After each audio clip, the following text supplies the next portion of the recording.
बच्चों supreme court में hearing था नीट 24 के पेपर के कैंसलेशन को लेकर और हमें काउंसलिंग पर स्टे लगवाने की बात की गई थी, सुप्रीम कोर्ट में बोला गया था वकील के द्वारा।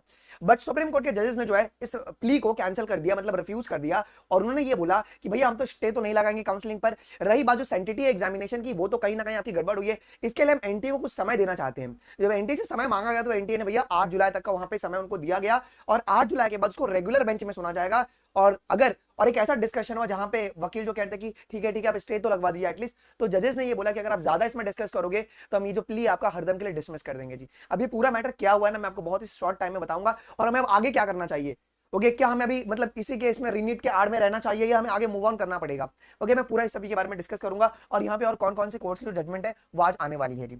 सबसे पहली बात अगर हम देखेंगे तो यहाँ पर प्रॉपर्ली इसको कवर किया गया है कि जो सेंटिटी ऑफ नीट अफेक्टेड से सुप्रीम कोर्ट ने एक्सेप्ट किया कि जो सेंटिटी है नीट एग्जामिनेशन की वो अफेक्ट हुई है, और उन्होंने एनटीए को नोटिस भी दिया है पेपर लीक के क्लेम के बारे में कि बताइए कि तुमने तो ये एक्सेप्ट नहीं किया ना कि पेपर लीक नहीं हुआ है, बट एफआईआर में कहीं ना कहीं लिखा गया कि पेपर को लीक किया गया जी।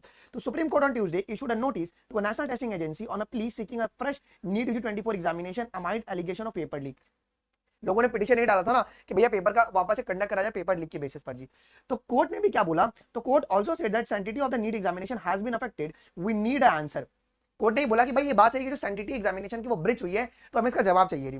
हाउएवर इट इज रिफ्यूज, लेकिन सुप्रीम कोर्ट ने ये भी बोल दिया it is refuse to stay the counselling process earlier, NTA denied that the question paper was leaked. Okay भाई, जो काउंसलिंग प्रोसेस है उसको तो भैया सुप्रीम कोर्ट ने बोला कि हम उसको स्टे नहीं कर सकते, और यही जो कलकत्ता हाई कोर्ट ने उन्होंने बोला कि अगर काउंसलिंग शुरू हो तो होने दो, बट उसका आउटकम जो होगा ना वो कोर्ट के ऑर्डर पर डिपेंड करेगा। वो कलकत्ता हाईकोर्ट ने बात बोली हुई थी जी। ओके, तो काउंसलिंग पर यहाँ पे आपका स्टे नहीं लगाया, बल्कि उन्होंने क्या बोला कि एनटी को टाइम दिया गया कि तुम इसको प्रूव करके बताओ जी। इसके बाद वही हुआ ना कि अब तुमको पूरा कॉन्वर्सेशन जो है बार एंड बेंच पे, ये उनकी ऑफिशियल ये है क्या कहते हैं, यहाँ पे आपका जितना भी हियरिंग चलता है तो उसको दिखाया जाता है जी। तो सुप्रीम कोर्ट ने ये बोला, उन्होंने एक नोटिस को इशू किया, let the matter to be heard on the 8 July, 8 जुलाई को मैटर सुना जाएगा रेगुलर बेंच में, tag this with a plea coming up. अब उन्होंने क्या बोला कि जितने लोग भी अगर प्ली डालेंगे ना नीट यूजी 24 का कैंसिलेशन के लिए, इन सभी को टैग करना और 8 जुलाई को सुना जाएगा जी। लेट रिप्लाई भी फाइल्ड बाय द एनटीए, और उस समय तक एनटीए को समय दिया गया कि भैया तुम अपना जो रिप्लाई है उसको तुम फाइल करो। किसको? एनटीए को समय दिया गया कि जितना भी एलिगेशन तुम पे आ रहा है तुम पूरा कंपाइल करके हमको मिलो तुम 8 जुलाई को जी। अब देखो जो उनके लॉयर थे, लॉयर ने क्या बोला कि let the counselling be stayed. Okay, party के जो लॉयर थे उन्होंने बोला कि भाई काउंसलिंग में काम करो, तुम स्टे लगा दो। तो सुप्रीम कोर्ट ने वहां पर क्या बोला, सुप्रीम कोर्ट ने बोला कि we will not stop the counselling, ठीक है। और उन्होंने क्या बोला कि इफ यू आर्ग्यू, अगर तुम ज्यादा आर्ग्यू करोगे further, we will dismiss this. Okay, we will dismiss this, उन्होंने ये बात बोला। तो इसका मतलब ये है कि मतलब जो सुप्रीम कोर्ट ने ये बोला कि भैया हम तो जो काउंसलिंग के ऊपर जो है स्टे नहीं लगाएंगे जी। Okay, just give me a second. तो देव एक्सेप्टेड कि हम काउंसलिंग के ऊपर स्टे नहीं लगाएंगे, जो अभी रिजल्ट है उसको फाइनल रिजल्ट मान के तुम चल सकते हो, लेकिन हमने एनटी को नोटिस तो डाल दिया क्योंकि जो सेंसिटिव एग्जामिनेशन की ब्रिज तो हुई है। ओके, अब देखते हैं अब उन्होंने ये भी बोल दिया कि जितना ही मैटर आएगा उसको हम कंबाइन करके भैया 8 जुलाई को यहाँ पे सुनने वाले हैं जी। ओके, मतलब इतने लोगों ने जो प्ली डाला है उसके ऊपर आपको ये देखने को मिल रहा है जी।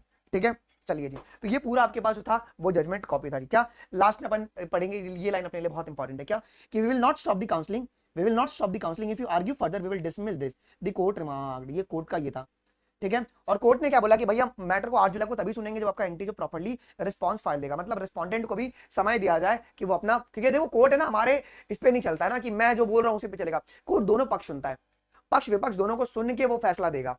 तो आज तक क्या हुआ कि मतलब वी वर फाइटिंग, अब उनको बोला कि भाई तुम भी अभी रिस्पॉन्स को, लेकिन यहाँ पे एंटी ने ये तो इशू किया ना कि जो सेंसिटिव एग्जामिनेशन की वो ब्रिच हुई थी जी। अब हमें क्या करना है, देखो अब आपको तो क्या करना है, आपको तो कुछ कर ही नहीं सकते हो। बहुत सारे लोगों ने हाई कोर्ट में ऑलरेडी पिटीशन लगा दिया है बच्चों, है ना, हाई कोर्ट में पिटीशन लगा दिया है, और हाई कोर्ट के पिटीशन की प्रोबेबिलिटी ज्यादा होती है जीतने की यार। ओके, अलग अलग हाई कोर्ट है, ओके 28 हाई कोर्ट में 28 पिटीशन जाएगा, तो कहीं पर भी अगर स्टे लगेगा तो ऑल ओवर इंडिया स्टे चले जाता है। अब क्या हुआ ना, लोगों ने सीधा सुप्रीम कोर्ट में जाके प्ली फाइल करना शुरू कर दिया। अगर सुप्रीम कोर्ट अगर इसको डिसमिस कर देता ना तो कुछ नहीं होता, इसको फाइनल रिजल्ट मान के काउंसलिंग भी चल जाती। और अगर तुमने नीट 25 की अगर तुमने ड्रॉप ले लिया ना तो भैया तुम प्रिपरेशन को शुरू कर दो यार। अगर तुम प्रिपरेशन को शुरू कर दो, आउटकम क्या आता है पता नहीं, आउटकम क्या आता है किसी को पता नहीं है। हम लोग को पढ़ाई पर अभी ज्यादा ध्यान देना पड़ेगा, क्योंकि ये मैटर, क्योंकि कोर्ट वाला जो मैटर होता है इट टेक अ टाइम, बहुत इमीडिएट इफेक्ट में आपका